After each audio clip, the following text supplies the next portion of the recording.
Hello students, आज की इस वीडियो में हम बात करने वाले हैं अपने अगत तंत्र के बहुत ज़्यादा इम्पॉर्टेंट टॉपिक, बहुत ज़्यादा इम्पॉर्टेंट चैप्टर दूषित विष और गर्विश की।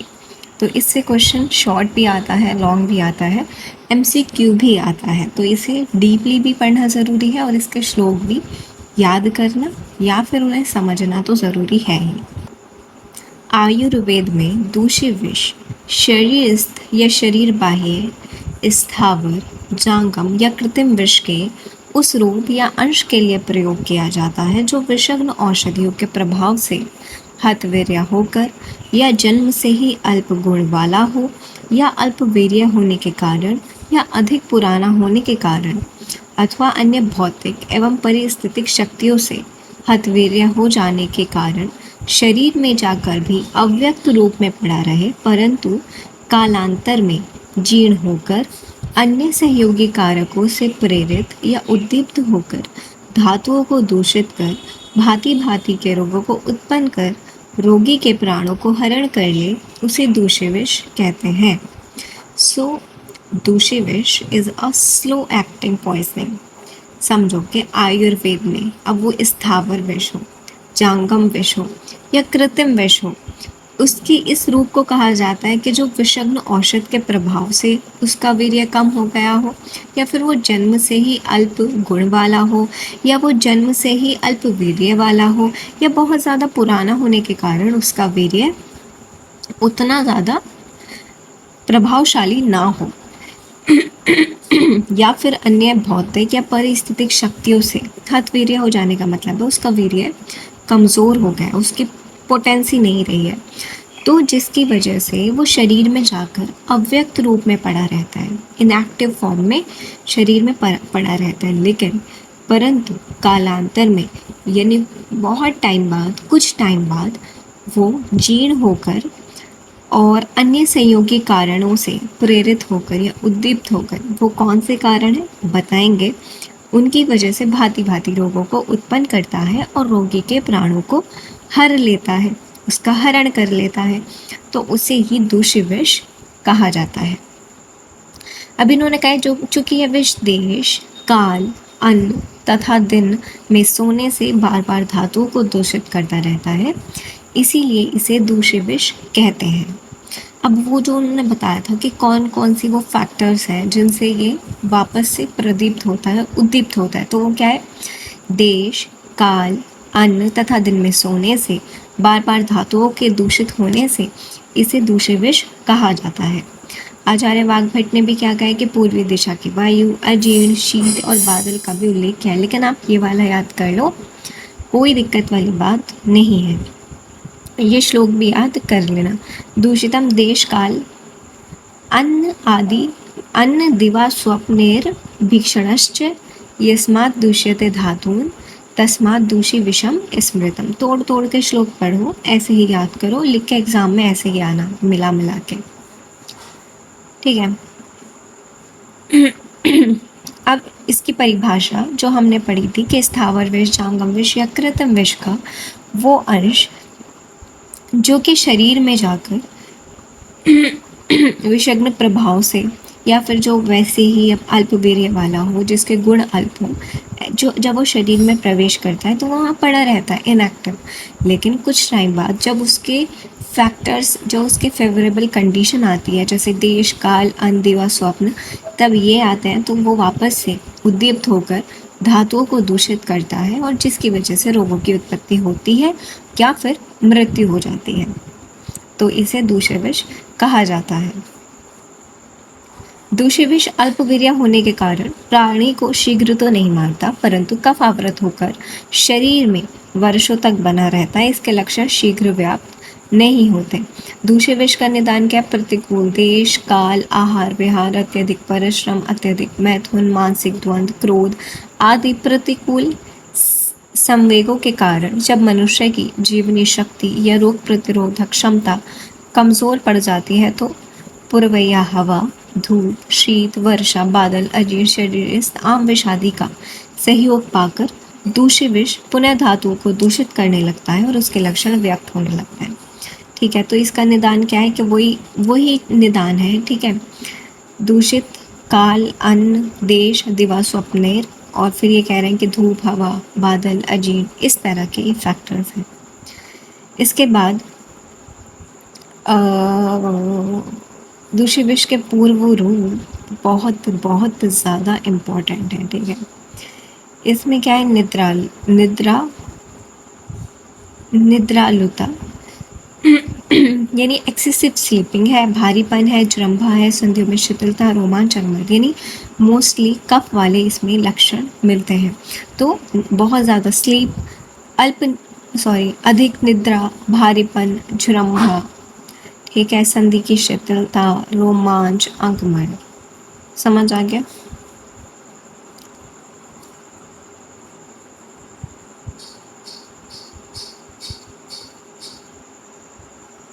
इसे याद कर सकते हो, गंजासा, ठीक है। गंजासा, इसे कैसे देखो, जी से आपका आ जाएगा जृंभा, ए से आ जाएगा आपका अंगमर्द, एन से आ जाएगा निद्रा, जे से आ जाएगा जृंभा, और गंज, ठीक है। तो क्या क्या हो गया, मैं एक बार देख लूँ। जी से आ जाएगा आपका जृंभा, ए से आ जाएगा अंगमर्द, एन से आ जाएगा निद्रा, जी से आ जाएगा गुरुता यानी भारीपन, ठीक है, और जे से आ जाएगा जृंभा, और एस से आ जाएगा संधियों में शिथिलता। गंजा सर याद कर लो, ठीक है। किसी का सर क्या है, गंजा है, ठीक है। आर से आ जाएगा रोमांच। तो ये सारी चीज़ें आपको अब याद हो जाएंगी। तो ये इससे एमसीक्यू आ भी चुका है, तो इसे याद करना बहुत ज़्यादा ज़रूरी है। इसका श्लोक याद कर लेना, क्योंकि अब तो एमसीक्यू आ ही गए, तो आपके शॉर्ट या लॉन्ग में पूछा जाएगा। अब दूषित विष के लक्षण या फिर रोग। तो दूषित विष शरीरस्थ रक्त को दूषित कर आरुंशिका यानी फुंसियाँ या चकत्ते के टिब यानी कुष्ठ का एक भेद होता है और पोट उत्पन्न करता है। याद हो जाएगा। आचार्य सुश्रुत ने क्या कहा, इन्होंने बहुत सारे लक्षण बताए हैं। भिन्न पुरीश, भिन्न वर्ण, मुख से विगंध, मुख वैरस्य, पासा, मूर्छा, वमन, ठीक है, गदगद वाणी, रोगी का विष्णु, दूष्य उदर या सन्निपातज उदर। तो समझ आ रहा है, ये सारी बातें इन्होंने की हैं। तो आप सबसे पहले ये याद करेंगे, और इसमें से आपको 5, 6, 7, 7 याद कर लेना बस। नेक्स्ट हम बात करते हैं ये वाले, इनमें से भी याद कर लीजिएगा। वैसे तो आप कोई से भी 7, 8 याद कर लो, काफ़ी हो जाएगा।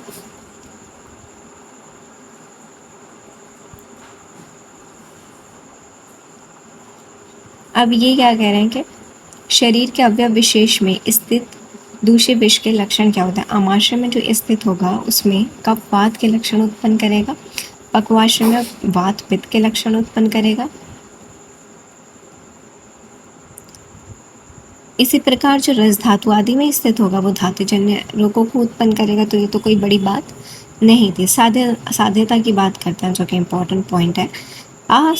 आत्मसंयमी पुरुष में नवीन रोग साध्य होता है और 1 वर्ष पुराना याप्य होता है। इसमें याद रखेंगे 1 वर्ष पुराना याप्य होता है, जबकि नवीन रोग साध्य होता है। क्षीण और अहित सेवी, जो क्षीण है, जिसका बल क्षीण है, जिसका ओज क्षीण है, और अहित सेवी यानी जो अहित भोजन करता रहता है, ठीक है, आहार या विहार का सेवन करता है, तो उसमें दूषित विष असाध्य होता है। अब बात करते हैं दूषित विष की चिकित्सा क्या होती है। तो इसकी चिकित्सा है स्वेदन कराओ और फिर उसके बाद वमन करा दो। इस तरह से शोधन करने से दूषित विष नष्ट हो जाता है। और इसके बाद जब शरीर शुद्ध हो जाए यानी शोधन आप करा दो, तो उसके बाद दूषित विषारी अगद का कुछ दिनों तक सेवन करना चाहिए, जैसे पिप्पली, जटामांसी, लौद्र, केवटी मोथा। ये इसमें आपको याद करना पड़ेगा, ठीक है। ये इसके घटक द्रव्य हैं सारे, जो कि मैंने ट्रिक से आपको याद कराया है अगध योग वाली वीडियो में। आप वहाँ जाकर ये सारे नाम याद बहुत ईजीली ट्रिक से कर सकते हो, ठीक है। पिप्पली, ध्यामक, जटामांसी, लौद्र, सुवर्चिका, सूक्ष्म एला, ठीक है, ये वाला श्लोक याद कर लेंगे। अब दूषित विष के उपद्रव की चिकित्सा। अब अगर उपद्रव भी हो जाते हैं इसमें, तो इसकी चिकित्सा क्या हो जाएगी वो देखिएगा। तो सबसे पहले दूषित विष के उपद्रव क्या होता है वो देखते हैं।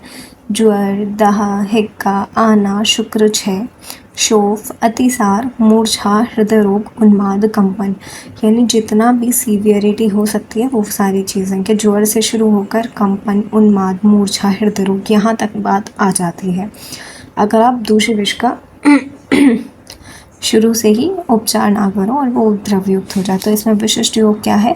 दूषित विष में तुत्त भस्म, गंधक रसायन और कल्याणक घृत।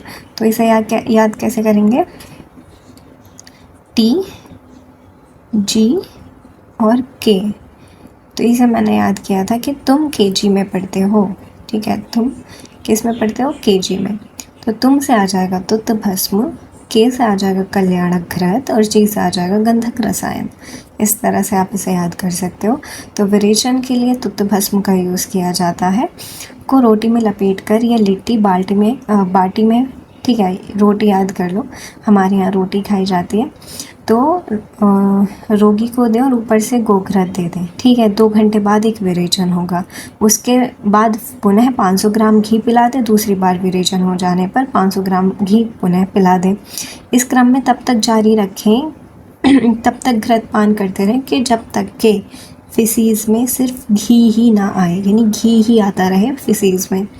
अधिक से अधिक कितनी बार करना पड़ेगा? 10 से 12 बार ऐसा करना पड़ता है। इससे उदर साफ हो जाता है, विष विकार शांत हो जाता है तथा बेचैनी दूर हो जाती है। भूख लगने पर 2 दिन तक केवल मूंग दाल की खिचड़ी दें, लघु आहार, क्योंकि उसकी अग्नि कितनी ज़्यादा मंद हो जाएगी जब उसे बार बार विरेचन कराया जाएगा।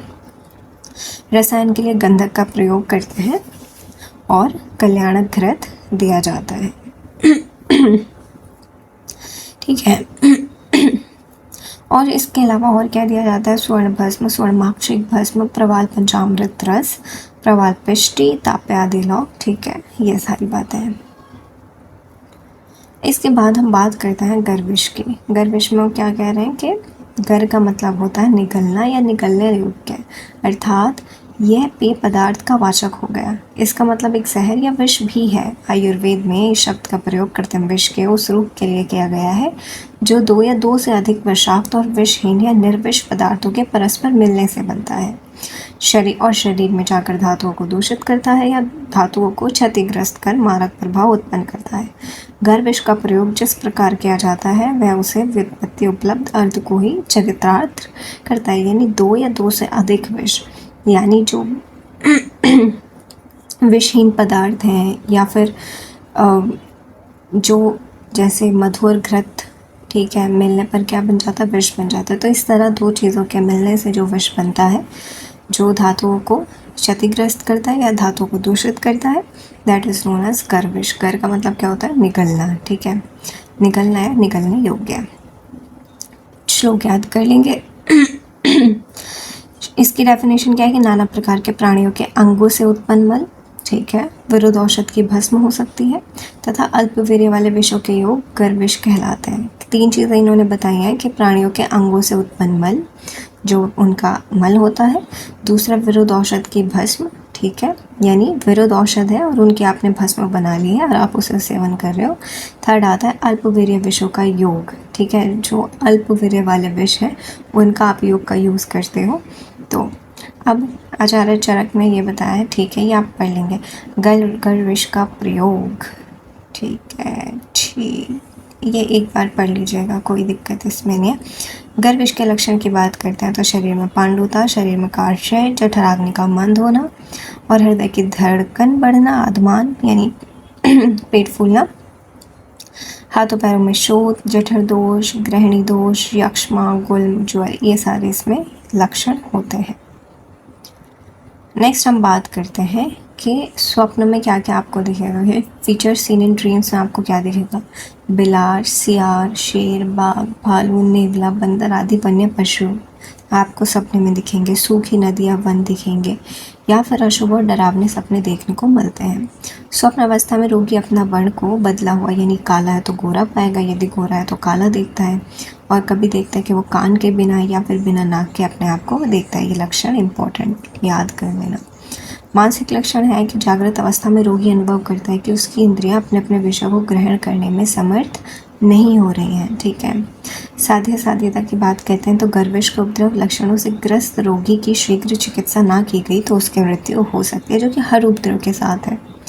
गर्विश की चिकित्सा क्या है? गर्विश प्राय इस प्रकार धोखे से खिलाया जाता है कि प्राणी को शीघ्र पता ही नहीं चल पाता, ठीक है। आपने जो कम वीर्य वाले हैं औषध, उसका योग बना के आपने किसी को दे दिया तो प्राणी को शीघ्र उसका पता नहीं चल पाता, पता चलने पर तत्काल उसका उपचार संभव है।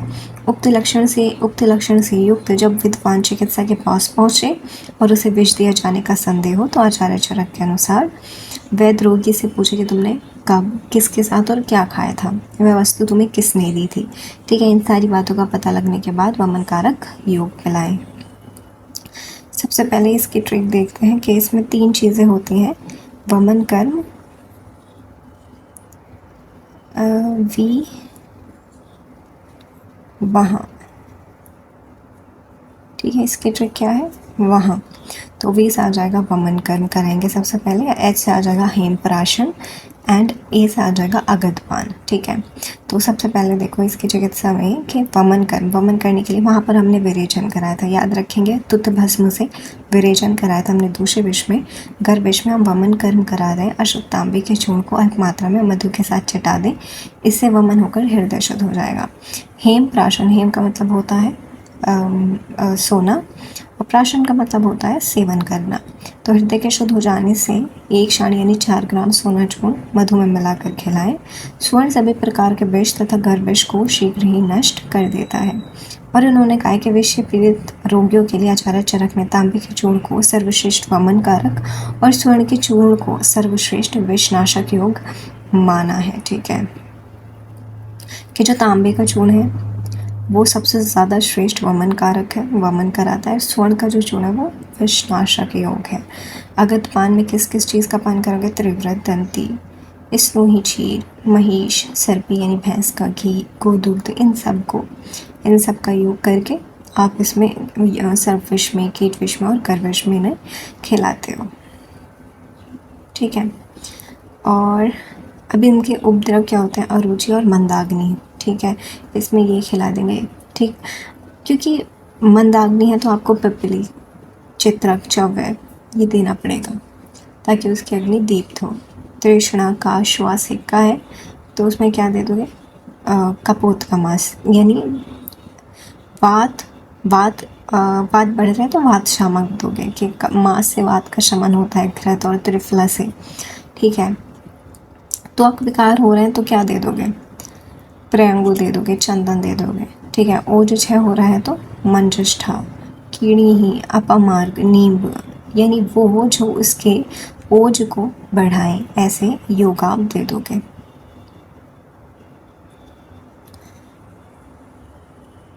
आचार्य व्रत वाग्भट के अनुसार क्या कह रहे हैं कि गर्भविष में श्रेष्ठ क्या होता है कि क्षीर यानी दूध और घृत।